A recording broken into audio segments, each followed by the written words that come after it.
Hello everyone, this is the third lecture of chapter number 12 of class 9 science, and that is sound.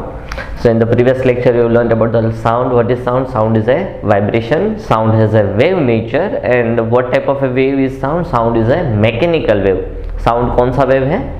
Sound एक mechanical wave है. Mechanical wave का मतलब क्या था कि भाई मैकेनिकल वेव्स यानी वैसे वेव्स कहेंगे जिसमें पार्टिकल्स को या फिर वेव्स को मीडियम की जरूरत पड़ती है. क्या बोलेंगे कि भाई sound requires medium for the propagation. Sound को अगर आगे बढ़ना है तो मीडियम की जरूरत है. विदाउट मीडियम साउंड आगे बढ़ सकता नहीं है. कोई ना कोई पार्टिकल्स चाहिए, gas, liquid, solid, that doesn't matter, लेकिन उनको मीडियम चाहिए आगे बढ़ने के लिए. So sound is a mechanical wave. Clear? So type of A wave is sound. Sound is a mechanical wave. तो साउंड हो गया mechanical wave. Now another type of wave की दूसरी भी कैरेक्टरिस्टिक्स होता है कि ऐसा नहीं है कि सिर्फ उसको मीडियम के हिसाब से हम कैरेक्टराइज कर सके. So what are the other characteristics कि पार्टिकल्स का वाइब्रेशन कैसा है. पार्टिकल्स का वाइब्रेशन कैसा है? Sound is a vibration. तो उसमें जो पार्टिकल्स वाइब्रेट करते हैं वो कैसे वाइब्रेट कर रहे हैं. वाइब्रेशन अलग अलग हो सकते हैं, ऊपर नीचे हो सकता है, आगे पीछे, है ना, आजू बाजू हो सकते हैं. So now what type of vibration. तो यहाँ पे देखते हैं. फॉर एग्जाम्पल दो तरीके के वाइब्रेशन होते हैं. एक पोजीशन से साउंड वेव आगे बढ़ रहा है, लेकिन जो वाइब्रेशन हो रहा है वो ऊपर नीचे हो रहा है. क्लियर? ऐसे up down up down up down up down up down हो रहा है. सो नाउ फॉर एग्जाम्पल यहाँ से पार्टिकल यहाँ पे होना चाहिए था, अभी वो है. तो यहाँ पे एंगल कैसा बन रहा है? परपेंडिकुलर 90 डिग्री का बन रहा है. क्यों? क्योंकि साउंड वेव आगे इस तरफ बढ़ रहा है और वाइब्रेशन ऊपर की तरफ गया. तो दोनों के बीच में एंगल कैसा बना? तो दोनों के बीच में एंगल बना 90 डिग्री का. वाइब्रेशन ऐसे हो रहा है, ऐसे जा रहा है. क्लियर? सो वाइब्रेशन का और प्रोपोगेशन का, प्रोपोगेशन का मतलब है आगे बढ़ने का. तो किस डायरेक्शन में आगे बढ़ रहे हैं? This direction. वाइब्रेशन कैसा हो रहा है? ऊपर. तो यहाँ पे ये एंगल कैसा बना? परपेंडिकुलर. सो जब वाइब्रेशन और प्रोपोगेशन एक दूसरे से परपेंडिकुलर होते हैं तो लाइट वेव्स जैसे वेव्स बनते हैं और उसे ट्रांसवर्स कहते हैं. नाउ साउंड की अगर हम बात करें तो उसमें जो जिस डायरेक्शन में प्रोपोगेशन हो रहा है, जिस डायरेक्शन में प्रोपोगेशन हो रहा है उसी डायरेक्शन में वाइब्रेशन होगा. क्या होगा? उसी डायरेक्शन में वाइब्रेशन होगा. कि ऐसे वाइब्रेशन होता जा रहा है. क्लियर? अगर आपने हारमोनियम देखा होगा, हारमोनियम में पीछे के वो जो मेम्ब्रेन्स होते हैं वो ऐसे वाइब्रेट होते रहते हैं. हम ऐसे खोल बंद करेंगे तो क्या होगा कि थोड़ी देर पार्टिकल्स दूर जाएंगे, वापस नजदीक आ जाएंगे, दूर जाएंगे, वापस नजदीक आ जाएंगे. यस और no? So that is the vibration. कि भाई थोड़ी देर पार्टिकल्स दूर जाते हैं, थोड़ी देर पार्टिकल्स नजदीक आ जाते, थोड़ी देर दूर जाते, थोड़ी देर पार्टिकल्स नजदीक आ जाते. समझो ये क्या होगा कि फॉर एग्जाम्पल हम यहाँ पे है, पार्टिकल्स है. अगर पार्टिकल्स दूर जाएंगे तो यहाँ पे क्या बचेगा? कुछ नहीं हो जाएगा. जिस तरफ जाएंगे यानी इस तरफ, तो यहाँ पे पार्टिकल्स एक साथ हो जाएंगे, यानी काफी सारे पार्टिकल्स होंगे. तो उसे कहते हैं डेंसर मीडियम. कुछ जगह पे रेयर हो जाएगा और कुछ जगह पे डेंसर हो जाएगा. समझ रहे हो क्या बोल रहा हूं? कि सिंपल सी चीज है कि भाई एक पानी की बोतल लो, है ना, बिस्लेरी वाला. एक में पानी भर दो और दूसरे में भर दो हनी, मध. किसका वजन ज्यादा होगा? हनी का. दोनों का वॉल्यूम कितना है? सेम स्पेस ऑक्यूपाई किए तो वॉल्यूम दोनों का सेम, 1-1 लीटर. लेकिन वजन किसका ज्यादा है? हनी का. उसका रीजन क्या हुआ कि इसमें हनी में मोर नंबर ऑफ पार्टिकल्स होंगे और वाटर में लेस नंबर ऑफ पार्टिकल्स होंगे. उतनी ही जगह में वाटर में उतनी ही जगह में less number of particles fit हो रहे हैं, हनी में उतनी ही जगह में मोर नंबर ऑफ पार्टिकल्स फिट हो रहे हैं. तो वहां पे क्या होगा? वेट ज्यादा हो जाएगा, मास ज्यादा होगा, और यहाँ पे मास कम हो जाएगा. तो जहां पे मास ज्यादा होता है और स्पेस तो उतना ही था, तो जहां पे मास ज्यादा होता है उसे कहते हैं ज्यादा डेंसिटी है. हनी की डेंसिटी क्या है? ज्यादा है. और वाटर की डेंसिटी कम है. सो वाटर की डेंसिटी कम है और हनी की डेंसिटी ज्यादा है. आगे समझ में इतना? सो इसे कहते हैं डेंसर मीडियम हनी को, और यहां पे कहते हैं वाटर को रेयर मीडियम. देखो डेंसर एंड रेयर हमेशा कंपैरेटिव होता है.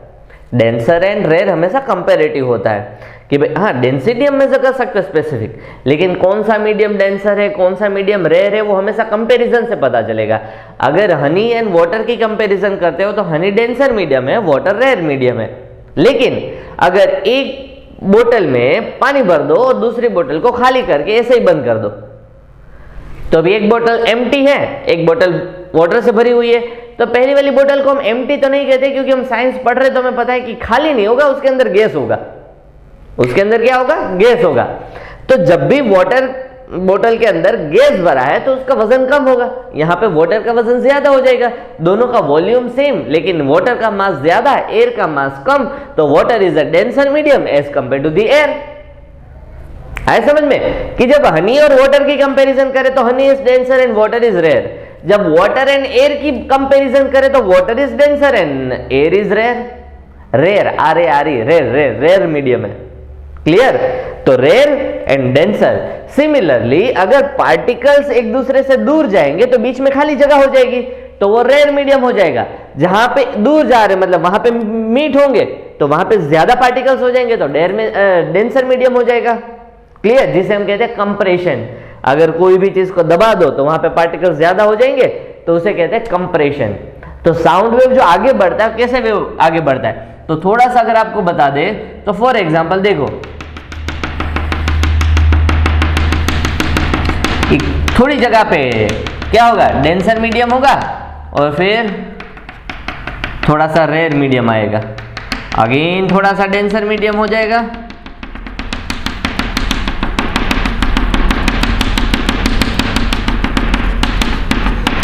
और अगेन थोड़ा सा रेयर मीडियम होगा। क्लियर? जहां पे काफी कम पार्टिकल्स होंगे, वापस थोड़ा सा डेंसर मीडियम जहां पे पार्टिकल्स काफी ज्यादा होंगे, और वापस थोड़ा सा रेयर मीडियम।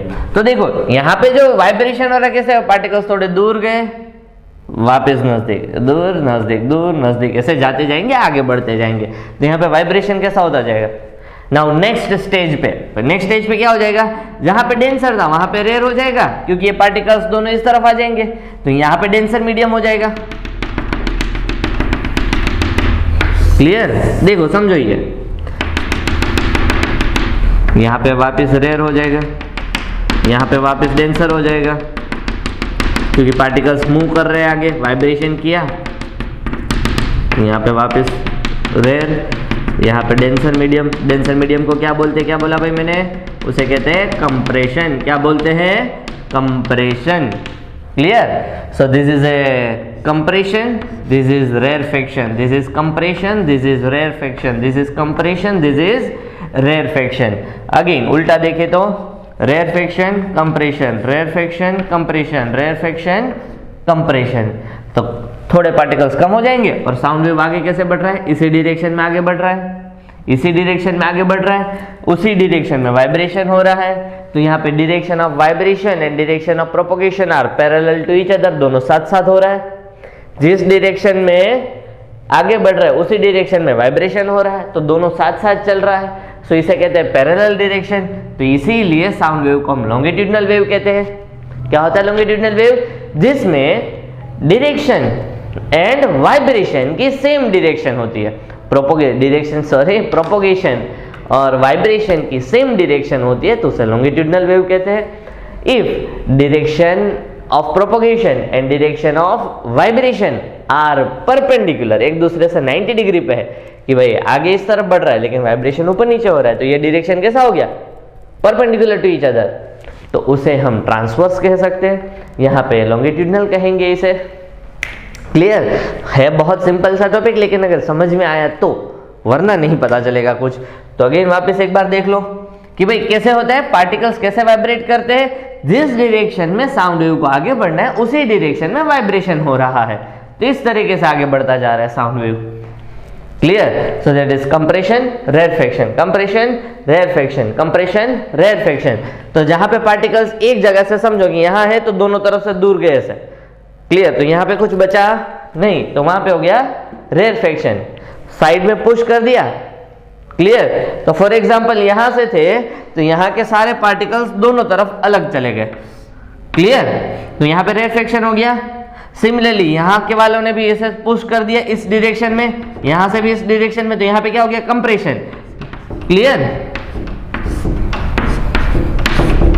पता चल रहा है? तो जहां से इस तरफ आ जाएंगे तो ये वाइब्रेशन ऐसे होता जाएगा। Clear? So that is compression. तो यहाँ पे भी ऐसे देख लो कि रेयरफेक्शन होगा तो ये पार्टिकल सारे इस डायरेक्शन में मूव कर लेंगे, तो यहाँ पे कंप्रेशन हो गया। ये वाले में भी इस तरफ से मूव कर लेंगे तो यहाँ पे वापस कंप्रेशन हो गया। जिस तरफ से मूव करते जाएंगे तो वहाँ पे रेयरफेक्शन होता जाएगा, यहाँ पे compression, rarefaction, compression, rarefaction, compression, rarefaction. अगर पार्टिकल्स कम हो जाते हैं तो उसे कहते हैं रेयरफेक्शन, पार्टिकल्स ज्यादा हो जाते हैं तो उसे कहते हैं कंप्रेशन। तो इसी डायरेक्शन, इस तरफ जा रहा है और उसी तरफ जा रहा है, मतलब ये ऊपर नीचे नहीं हो रहा है। मैंने दो वेव्स अलग अलग बनाए, ये पहला और ये दूसरा। क्लियर? क्योंकि स्टेप बाय स्टेप होता है। वाइब्रेशन हुआ कि एक बार जैसे यहाँ पे ऊपर गया फिर एक बार नीचे आया, तो एक बार यहाँ पे कंप्रेशन हुआ, फिर ये वाले पार्टिकल सारे इस तरफ आ जाएंगे, यहाँ के भी आधे पार्टिकल्स इस तरफ चले गए, तो यहाँ पे क्या हो जाएगा, यहाँ पे कंप्रेशन होगा जो मैंने नीचे बना दिया है, और यहाँ पे क्या हो जाएगा, खाली हो जाएगा, तो वो रेयरफेक्शन हुआ। तो वापस इसके पार्टिकल्स मूव कर दिए अलग जगह पे, तो ये रेयरफेक्शन हो गया और ये कंप्रेशन, रेयरफेक्शन, कंप्रेशन। तो मतलब ये स्टेप 1 और स्टेप 2, ऐसा नहीं है कि ऊपर नीचे से वेव जा रहा है, लेकिन आपको समझ में आना चाहिए कि भाई कंप्रेशन और रेयरफेक्शन क्या होता है। क्लियर? तो this is compression and rarefaction, और इसीलिए साउंड वेव को कैसा कहते हैं, लॉन्गिट्यूडनल वेव। क्या कहते हैं बेटा, लॉन्गिट्यूडनल वेव्स। आए समझ में, पता चला? So this is known as a longitudinal wave. Now sound की कैरेक्टरिस्टिक्स क्या है वो तो हमने पहले लेक्चर में भी देखी थी, सेकंड लेक्चर में भी देखी थी, और यहाँ पे थर्ड लेक्चर में भी हम देखेंगे। और वो क्या था, सबसे पहली चीज अगर हम बात करें तो वो था एम्पलीट्यूड। क्या था बेटा, एम्पलीट्यूड। फिर था लेम्बडा, जिसे हम कहते थे वेव लेंथ। याद आया? सो नाउ वेवलेंथ के बाद था एक वेवलेंथ को कंप्लीट होने के लिए जो टाइम चाहिए उसे हम कहेंगे टाइम पीरियड। टाइम पीरियड का इनवर्स क्या था, यस वेरी गुड, फ्रीक्वेंसी। क्या था, frequency. Amplitude, wavelength, time period, frequency. और एक हमने जो फॉर्मूला बनाई थी that was wave velocity. Wave velocity, wave velocity की दो फॉर्मूलाज हम यहाँ पे लिख देते थे, v is equals to lambda by t और v is equals to lambda f. तो ये एक फॉर्मूला यहाँ पे याद रख लो। फिर एक फॉर्मूला थी टाइम पीरियड और फ्रीक्वेंसी के बीच में, t is equals to 1/f, t is equals to 1/f। Clear? तो ये दो अलग अलग फॉर्मूलाज है जो आपको याद रखनी है। तो ये कैरेक्टरिस्टिक्स यहाँ पे हमारे पास थी कि भाई एम्पलीट्यूड है, वेवलेंथ है, टाइम पीरियड है, फ्रीक्वेंसी है और वेव वेलोसिटी है। वेव वेलोसिटी है, तो इतनी चीजें आपको याद रखनी है। नाउ इनके हिसाब से अगर हम कैरेक्टराइज करें साउंड को तो एम्पलीट्यूड, तो यहाँ पे जो मैक्सिमम डिस्प्लेसमेंट हम जिसको गिनते थे, मैक्सिमम डिस्प्लेसमेंट जिसे हम गिनते थे वही था हमारा एम्पलीट्यूड। तो ये जो मैक्सिमम डिस्प्लेसमेंट होगा उसे ही हम क्या कह देते हैं, amplitude. Amplitude, amplitude, amplitude, amplitude, amplitude. DJ वाले बाबू मेरा गाना बजा दे। सुना है ना? मैंने भी सुना है, पसंद नहीं आया लेकिन आपको तो आया होगा। क्लियर? तो जो भी हम डीजे वाले को बोलते हैं गाना बजा दे, तो डीजे वाला गाना अच्छा बजाता है। रीजन, हम ही वो लगा देते तो अच्छा होता नहीं है। उसका रीजन क्या होता है, वो उसके लैपटॉप में या तो फिर स्पीकर्स के साथ ऐसा छोटा सा डिब्बा वो कनेक्ट करके रखता है, क्या बोलते हैं उसको, नहीं वो कुछ होता है ब्लैक कलर का जिसमें से कुछ कुछ करता रहता है वो। तो होता क्या है वो, yes yes yes, what was that, amplifier. उसे क्या कहते हैं, एम्पलीफायर। एक सॉन्ग भी आया था एम्पलीफायर, अगर आपको पता हो तो। सो एम्पलीफायर, तो ये एम्पलीफायर अभी नाम समझ में क्यों होगा एम्पलीफायर, क्योंकि वो क्या करता है, उसका एम्पलीट्यूड में चेंज करता है, इसीलिए उसको एम्पलीफायर कहते हैं। और amplifier is related to the loudness. किससे रिलेटेड है, लाउडनेस।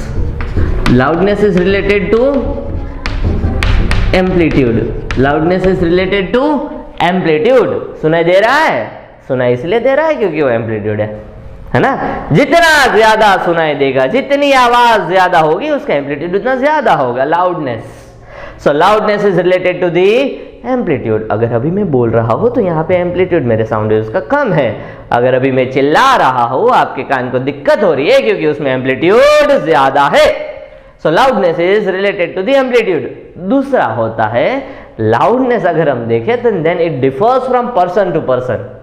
लाउडनेस तो किसके ऊपर डिपेंडेंट है? पर्सन टू पर्सन के ऊपर डिपेंडेंट है। कैसे? अगर हम सिंपल सी चीज देखें, सो लाउडनेस की बात करें तो कोई एक होता है जो मेरी बात पहली बार में सुन लेता है, दूसरा होता है 2-4 खींच के दे तो भी नहीं सुनता है। So now that is because of its years, कि भाई उसके कान को समझ में ही नहीं आ रहा है। सो लाउडनेस की एक पर्सन को जितना वॉइस समझ में आ रहा है, जितना सुन पा रहा है, दूसरा शायद उतना ना सुन पाए, क्योंकि उनके ईयर्स उतने वर्क नहीं कर रहे हैं।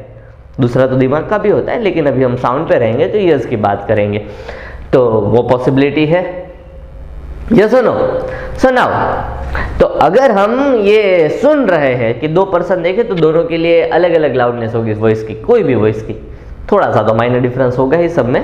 सो loudness is depends in the person to person. लेकिन एक ही पर्सन की बात करें तो एम्पलीट्यूड, कि अगर मुझे मेरी ही आवाज़ अगर आप देखो तो थोड़ी देर पहले कम आ रही थी, अभी थोड़ी ज़्यादा आ रही है, थोड़ी देर कम आ रही है, थोड़ी देर ज़्यादा आ रही है, थोड़ी देर कम आ रही है, तो ये आप लोगों को भी पता चल रहा है कि हाँ थोड़ी देर स्लो आ रहा है, थोड़ी देर वॉल्यूम हाई है, थोड़ी देर वॉल्यूम कम है, थोड़ी देर वॉल्यूम हाई है।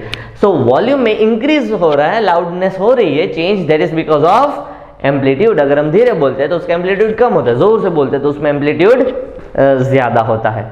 Now second is pitch, second is pitch. So now pitch is dependent upon the frequency.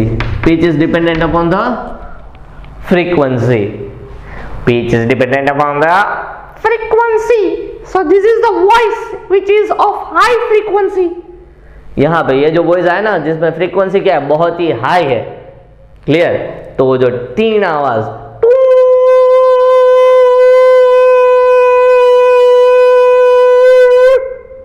that is high frequency voice, that is high frequency voice, जिस high frequency voice कहते हैं, clear?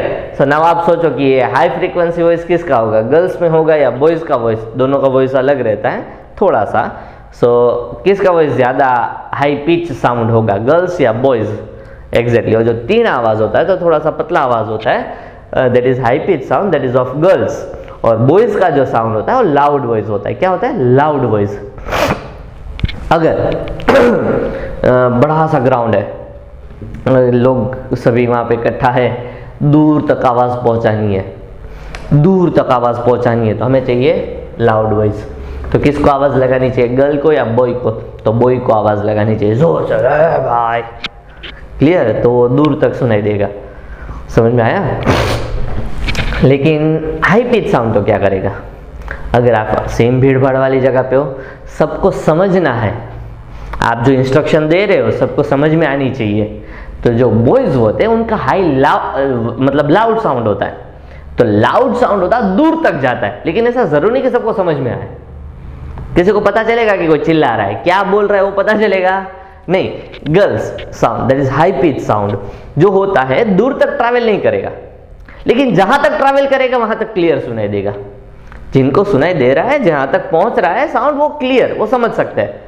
यहाँ पे ए भाई, तो ये शायद दूर तक जाए, लेकिन दूर जिनको सुनाई दे रहा है उनको शायद समझ में ना आए दूर तक। लेकिन हाई पिच साउंड होता है जो गर्ल्स का वॉइस होता है, तो वो जहां तक जाएगा उतना दूर नहीं जाएगा जितना लाउड साउंड दूर जाता है, लेकिन जहां तक जाएगा तो वहां तक समझ में आएगा। Clear? So that is a difference, कि अगर भीड़ में कोई लड़का चिल्ला रहा है तो दूर तक सुनाई देगा, भीड़ में अगर कोई लड़की चिल्ला रही है तो सबको समझ में आ जाएगा। Clear? So that is loud sound and pitch sound, high pitch sound. So loudness is dependent upon the amplitude, और दूसरा loudness is dependent upon person to person hearing ability of a person. High pitch sound, pitch sound is dependent upon the frequency of a sound. High frequency means high pitch, high amplitude means loud sound. अगर amplitude low है तो loudness भी कम है, frequency कम है तो pitch भी कम है। एक होता है श्रिल, एक होता है श्रिल, जो फ्रीक्वेंसी के ऊपर ही डिपेंडेंट है और एम्पलीट्यूड के ऊपर भी डिपेंडेंट है, बहुत ज्यादा कान को दिक्कत कर देता है, तो टूं टूं टूं। क्लियर? तो ये फिर वो पुलिस सायरन से, एम्बुलेंस के सायरन है, उसमें दोनों चीजें होती है, हाई एम्पलीट्यूड भी होता है और फ्रीक्वेंसी भी बहुत हाई होती है। तो दूर से हम समझ जाते हैं कि भाई हाँ रोड वोड खाली करो, और किसी के दिमाग नहीं होते तो फिर वो कान की तो दिक्कत ही है। क्लियर? तो जब भी ऐसा कुछ हो तो खाली करना चाहिए रोड, लेकिन कुछ लोग समझते नहीं है। So this are the characteristics of a sound. तो ये दो इंपॉर्टेंट कैरेक्टरिस्टिक है जो आपको याद रखने। Loudness is dependent upon amplitude, pitch is dependent upon frequency. तो हाई पिच साउंड क्या होता है, लो पिच साउंड क्या होता है, लाउडनेस क्या होती है। अगर हम फ्रीक्वेंसी के हिसाब से साउंड की बात करें तो साउंड को 3 कैटेगरीज में डिवाइड कर सकते हैं। कौन सी 3 कैटेगरीज में? जिसमें फ्रीक्वेंसी है 20 हर्ट्ज टू 20,000 हर्ट्ज। कितना है? 20 हर्ट्ज टू 20,000 हर्ट्ज, जिसे कह सकते हैं 20 हर्ट्ज टू 20 किलो हर्ट्ज। क्या कहते हैं? KHZ, किलो का मतलब 1000, याद रखना है, पहले भी बोला था। किलो हर्ट्ज यानी 20 kilo hertz 20,000 hertz, kilogram that is 1000 gram, kilometre that is 1000 metre. तो किलो का मतलब 1000 होता है, वो कुछ ऐसा दूसरा यूनिट नहीं है। किलो का मतलब क्या होता है? 1000। यहाँ पे 3 0 हटा दिए हमने, तो मतलब 1000 हटा दिया, तो उसकी जगह लिख दिया KH। तो 20,000 हर्ट्ज की जगह 20 किलो हर्ट्ज। तो ये जो साउंड होता है ना, वो हम सुन सकते हैं। Our ears are able to detect the sound having the frequency from 20 Hz to 20 kHz। हमारे जो ears है वो क्या डिटेक्ट कर सकते हैं? 20 Hz से लेकर 20 kHz तक का साउंड डिटेक्ट कर सकते हैं। उससे ज्यादा फ्रीक्वेंसी वाला और इससे कम फ्रीक्वेंसी वाला साउंड हमारी ears जो है वो कैपेबल नहीं है कि वो डिटेक्ट कर सके। नाउ अगर इससे कम साउंड होगा, that is less than 20 Hz, तो उसे हम कहते हैं इंफ्रा सोनिक। क्या कहते हैं? Infrasonic sound. इससे ज्यादा का होता है, 20,000 हर्ट्ज से भी ज्यादा फ्रीक्वेंसी रखता है, तो उसे कहते हैं अल्ट्रासोनिक। क्या कहते हैं बेटा? Ultrasonic sound. ये जो है उसे कहते हैं ऑडिबल रेंज, तो उसे कहेंगे ऑडिबल साउंड। क्लियर? तो ये 3 तरीके के डिवीजन हम कहते हैं। If the frequency of the sound wave is less than 20 hertz then it is known as infrasonic sound. If the frequency is more than 20,000 hertz then it is known as ultrasonic sound. And if the frequency is between 20 hertz to 20 kilohertz then it is known as audible sound. Then it is known as audible sound. तो ये समझ में आ गया? तो हमारे years कहां तक का सुन सकते हैं? 20 hertz that is very low sound to 20,000 hertz that is high pitch sound. तो यहां पे 20 हर्ट्ज से लेके 20 किलो हर्ट्ज तक का हम सुन सकते हैं। क्लियर? ये सुनो, तो इतना आपको याद रखना है। अभी कौन से मीडियम में साउंड की स्पीड सबसे ज्यादा होगी? सॉलिड, लिक्विड या गैस? पहले डिस्कशन कर दिया था भाई हमने। कौन से मीडियम में साउंड की स्पीड सबसे ज्यादा होगी? Solid, liquid, gas. तो जिनको पता नहीं है याद करो, what is sound? So sound is a vibration. Sound is a vibration. और एक जगह से दूसरी जगह साउंड आगे कैसे बढ़ता? How the sound propagates. So sound is a vibration. Whenever the two things collide, the particle starts vibrating. जब दो चीजें collide होती है तो यहाँ के जो particles है vibration start कर देते हैं. Now that particles transfers the vibration from one particle to the another, from second to the third, from third to the fourth, fourth to the fifth, fifth to the sixth, sixth to the seventh, seventh to the eighth, eighth to the ninth, and this passing goes on and on and on until it reaches our ears. जब तक वो हमारे कान तक नहीं पहुंच जाता, vibration pass on होते जाएंगे बीच में जितने भी पार्टिकल्स हो। तो इसका मैंने आपको एक एग्जांपल दिया था। Suppose I want to pass a chalk piece. Throw नहीं करना है, पास करना है, एक के हाथ में दूसरे को देना है। तो कब आसान होगा? जब पार्टिकल्स दूर होंगे। कि आप लोग दूर बैठे हो मुझसे तो मेरे लिए पास ऑन करना ईजी होगा, कि आप नजदीक नजदीक बैठे हो तो हमारे लिए ईजी होगा पास ऑन करना। तो ऑब्वियस है कि हम जितने नजदीक बैठेंगे तो पास ऑन करना ईजी हो जाएगा, कि फटाफट से पास ऑन कर सकते हैं। तो सिमिलरली अभी आप सोचो कि वाइब्रेशन को पास ऑन करना है तो कब इजी होगा? पार्टिकल्स दूर होंगे तो इजीली वाइब्रेशन पास करेंगे, कि नजदीक होंगे तो? ऑब्वियसली तो नजदीक होंगे तब इजी होगा, कि दूर होंगे तो देने जाना पड़ेगा। ये सुनो, सुनाओ, अगर हम नजदीक है तो वाइब्रेशन पास ऑन इजीली हो सकता है। नाउ अगर वाइब्रेशन इजीली पास ऑन हो सकता है जब पार्टिकल्स नजदीक है, तो अभी यही सोचना रहा कि कौन से मीडियम में पार्टिकल्स नजदीक होते हैं? गैस, लिक्विड या सॉलिड?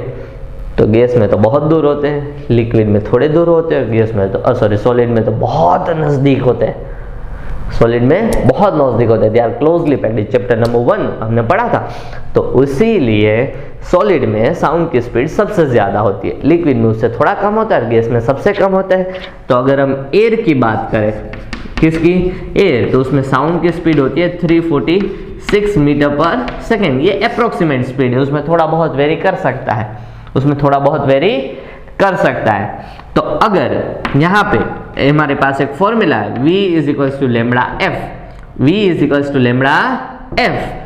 तो v है, और अगर आपके पास f अगर मैं दे दूं 20 हर्ट्ज, v कितना है 346, अगर मैं f दे देता हूँ 20 हर्ट्ज, तो उसमें से आप लेमड़ा की वैल्यू फाइंड कर सकते हो, v is equals to lambda f. तो f इस तरफ जाएगा तो v बाई एफ हो जाएगा। तो लेमड़ा की फॉर्मूला हो जाती है lambda is equals to v by f, that is equals to 346 by 20, 346 by 20। तो ये 2 से कट करेंगे, 2 10 जा, 2 173 जा, 173 by 10, that is equals to 17.3, 17.3 metre, because it is wavelength। Length का यूनिट क्या होता है, लेंथ का यूनिट होता है मीटर, एम्पलीट्यूड का यूनिट भी मीटर, क्योंकि वो डिस्प्लेसमेंट है, टाइम पीरियड है तो सेकेंड, फ्रीक्वेंसी है तो हर्ट्ज, और वेलोसिटी है तो मीटर पर सेकेंड। तो आ गया समझ में कि भाई, तो उसकी वेवलेंथ कितनी हो जाएगी 17.3 मीटर। सिमिलरली अगर 20,000 हर्ट्ज दिया होता तो f को 20 हर्ट्ज की जगह कितना दिया होता, 20,000 हर्ट्ज। तो वहां पे लेमड़ा क्या होता बेटा, देखो तो lambda is equals to v by f. तो लेमड़ा क्या हो जाएगा 346 बाई 20,000, क्योंकि पहले हमने 20 हर्ट्ज लिया, अभी कितना ले रहे हैं 20 kilo hertz, that is 20,000 hertz. तो अगेन 2 से डिवाइड करेंगे तो यहाँ पे हो जाएगा 10,000, यहाँ पे हो जाएगा 173। तो यहाँ पे पॉइंट लगा दे, तो एक कितने जीरो से 1 2 3 4, तो 1 2 3 4, तो 0.0173 मीटर। तो ये तो काफी छोटा वेवलेंथ हो गया, क्लियर। तो कहां से कहां तक की वेवलेंथ वाले साउंड वेव्स हम सुन सकते हैं, कहां से कहां तक, सो 0.0173 to 17.3 मीटर।